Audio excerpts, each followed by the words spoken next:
She sat in court and insisted that, right after giving birth on her own in a bathroom, she had no memory of anything she did over the next 10+ hours, including placing the baby in a trash bag and throwing him into a dumpster. Her father, Domingo Avila, told the court that his daughter had been raised in a home filled with love. Her family described her as someone who cared for her nieces and nephews and always valued family. The defense described her as an 18-year-old girl who was panicked, afraid, trapped, and suffering from serious bipolar disorder, but not someone who was cold-hearted by nature. They argued that her actions were the result of a mental health crisis and did not reflect who she truly was. At first, it may have sounded reasonable, but prosecutors argued that Avila was calculating and dishonest. They presented evidence that she had taken a pregnancy test as far back as August 2021 and received a positive result, yet later claimed she had only done it as part of a TikTok trend to hide the fact that she knew she was pregnant. Prosecutors described her as someone who was alert and aware of what she was doing when she wrapped the baby in multiple layers of trash bags and tied them shut with a hair tie. And then everything changed.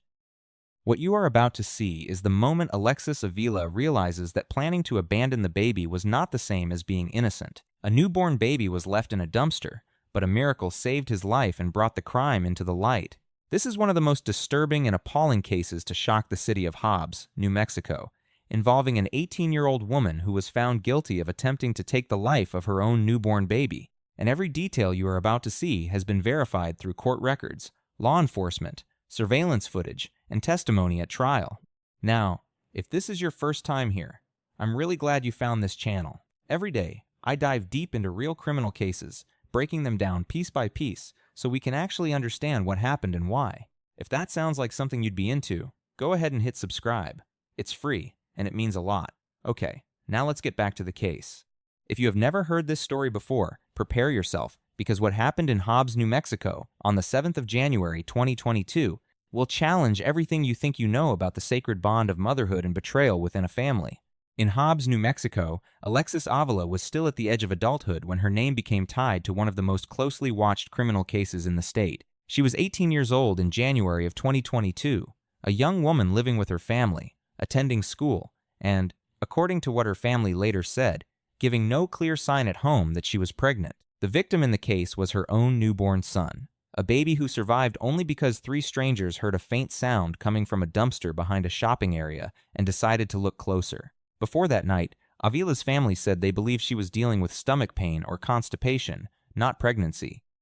In her later interview with police, Avila said she had not known for sure that she was pregnant until shortly before giving birth, but investigators pressed her on that answer. She eventually acknowledged that months earlier, in August, she had taken pregnancy tests. One result was positive, one was negative, and she said she chose to believe the negative result. That detail mattered to investigators because it raised the question of whether the birth was truly a complete surprise or whether warning signs had been ignored. In the week before January 7, Avila said she stayed home from school because she believed she was sick. She described pain through the night and said she went in and out of the bathroom several times. There was no doctor beside her. No parent was in the room helping her. No emergency call was made. In that bathroom, according to what she later told police, she gave birth alone. What happened next became the center of the criminal case.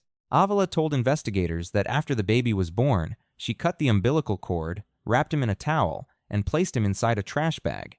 She said she panicked. She said she did not know what to do, but the next actions were not hidden from the world. A surveillance camera behind a shopping center in Hobbs captured a vehicle pulling near a dumpster at about 2 o'clock that afternoon. The footage showed a person getting out of the car, carrying a black bag, placing it into the dumpster, and driving away. Prosecutors later argued that the newborn had been placed inside 2 trash bags, secured with a hair tie, and left outside in cold weather. That detail became one of the most powerful points at trial. It was not simply that the baby had been abandoned. It was that he had been left in a place where no one was expected to find him, in a container meant for disposal, during winter conditions that made every passing hour more dangerous. For nearly 6 hours, the baby remained there. As evening fell on January 7th, 3 people arrived behind the shopping area near Rig Outfitters. Their names were Michael Green, Hector Jasso, and April Nuttall. They were looking through dumpsters when they heard a sound. At first, it did not register as the cry of a newborn. Green thought it might be a puppy or a kitten, but the sound continued, and they kept searching. Jasso and Green pulled out a black trash bag. Inside, they found a newborn boy alive, wrapped in a towel, with his umbilical cord still attached. In that moment, what had been a quiet stretch behind a commercial building became an emergency scene. April Nuttall took the baby into her arms. She removed wet material, wrapped him in a jacket, and tried to warm him in a vehicle while help was on the way. Michael Green called 911. His message to the dispatcher was simple and urgent. They had found a baby in the trash. The baby was alive. He was breathing. The people on scene did not know how long he had been there, but they understood that every minute mattered. Nuttall told dispatchers the baby was extremely cold and that the cord was still attached. She kept holding him, trying to protect him from the freezing air until officers and paramedics arrived. When Hobbs police and emergency responders reached the scene, they found the baby alive because strangers had refused to ignore a faint sound from a trash bag. Police body camera footage later showed Nuttall holding him and trying to keep him warm. The baby was taken first to a local hospital and then transferred by air to a medical facility in Lubbock, Texas, where he could receive more advanced care. At that point, the investigation began moving quickly. Officers knew the baby had not appeared in that dumpster by accident. They started with the location where he was found. They checked surveillance cameras behind the business. The video showed the vehicle and the person placing the black bag into the dumpster hours earlier. From that footage, investigators began tracing the car. The camera became the case's first major anchor. It gave police a time, a vehicle, and a visible act. Investigators then connected that vehicle to Alexis Avila. They obtained search warrants for her car and her family home. During those searches, police recovered evidence that included blood, clothing, and a towel. Each item helped connect the medical reality of a recent birth to the baby found behind the shopping center. On the 8th of January 2022, one day after the newborn was rescued, Avila was arrested. She was initially charged with attempted first-degree murder and child abuse. While the case moved forward, she was placed under strict court supervision and house arrest pending trial. But the public record of the case did not rest only on the arrest. It also included a police interview that gave investigators Avila's own account of what she said happened. In that interview, Avila repeatedly said she had panicked. She said she had only learned for sure that she was pregnant shortly before giving birth. When detectives questioned her further, she admitted the earlier pregnancy tests from August. That admission complicated the story she had first offered. Investigators wanted to know why she did not call for help, why she did not go to a hospital, why she did not take the baby somewhere safe, and why she drove away after leaving him in the dumpster. Avila said that after the birth, she did not know what to do. She said she placed the baby in a bag, drove around, and then left the bag in the dumpster. She also said that if the baby was okay, she wanted to keep him. But by then, the focus of the investigation was no longer on what she said she wanted after the fact. The focus was on what she had done in the critical hours after giving birth. A newborn had been placed in a trash bag, left outside in the cold, and discovered only because 3 strangers heard a sound and acted. As prosecutors prepared for trial, they built the case around several categories of evidence. There was the surveillance video showing the vehicle and the bag.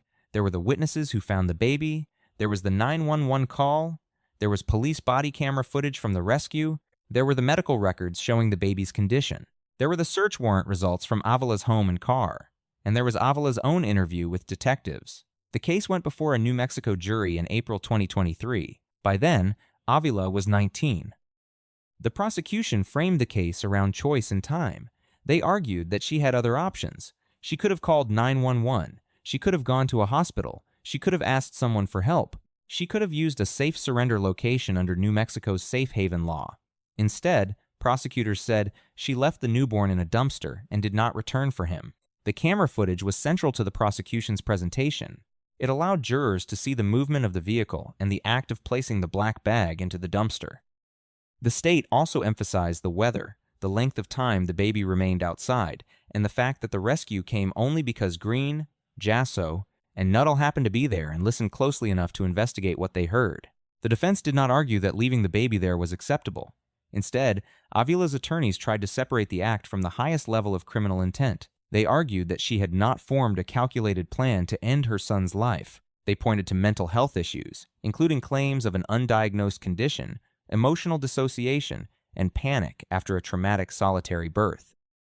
Their position was that Avila's state of mind was impaired, and that her conduct, while deeply wrong, should not be treated as a deliberate attempt to take the baby's life. Avila also testified. According to courtroom reporting, she described feeling overwhelmed when she was told she was pregnant, and she said she blacked out at one point after receiving that news. The defense used that testimony to support the argument that she had been emotionally and mentally unstable during the events. But the prosecution returned to the same hard facts. The baby was born alive, placed in bags, left in the cold, and Avila did not call anyone to save him. After several days of testimony, the jury deliberated.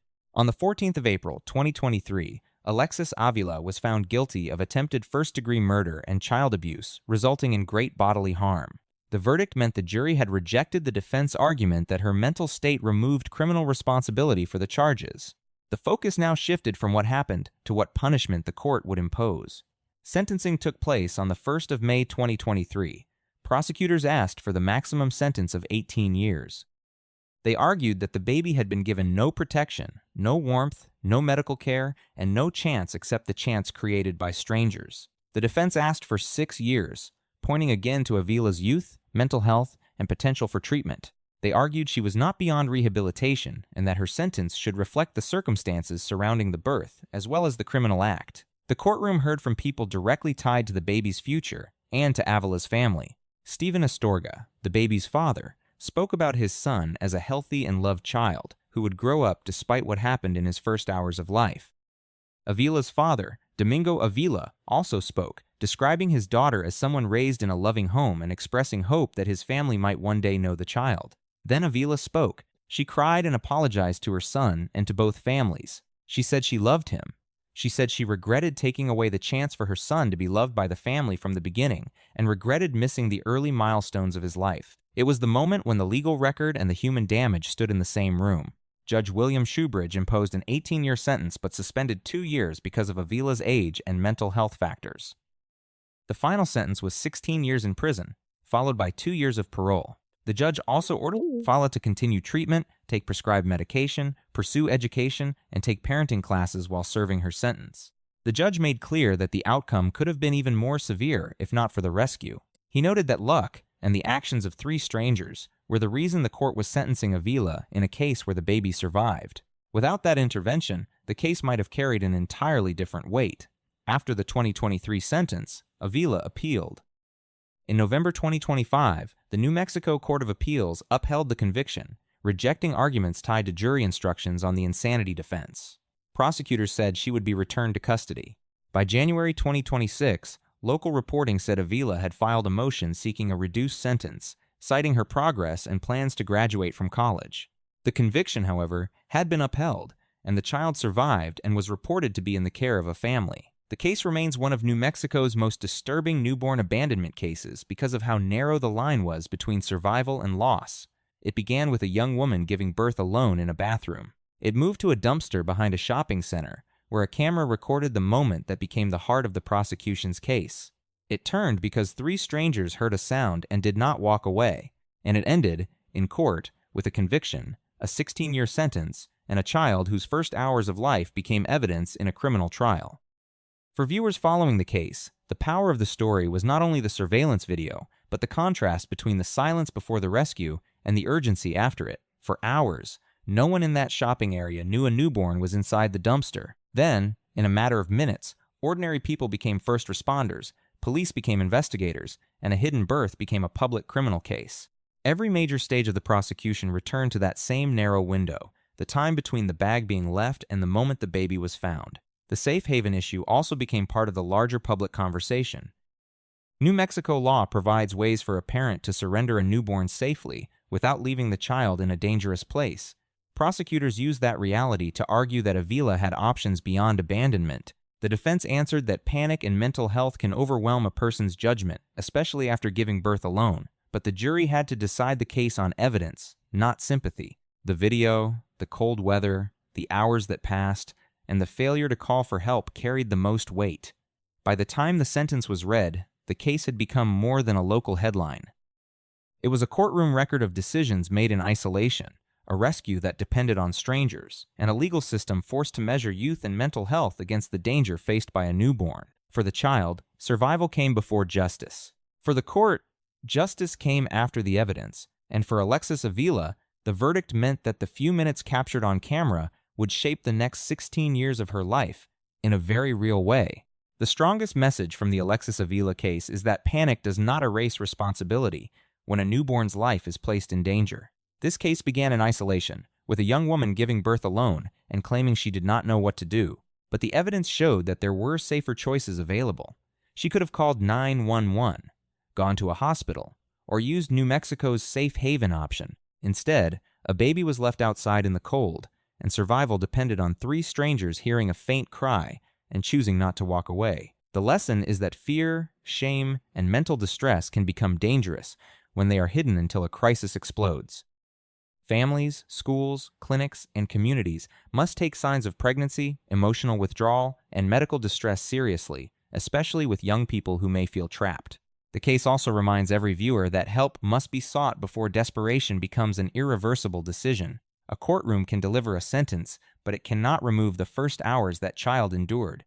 In the end, this case is about accountability, survival, and the urgent need to choose help before silence causes lasting harm.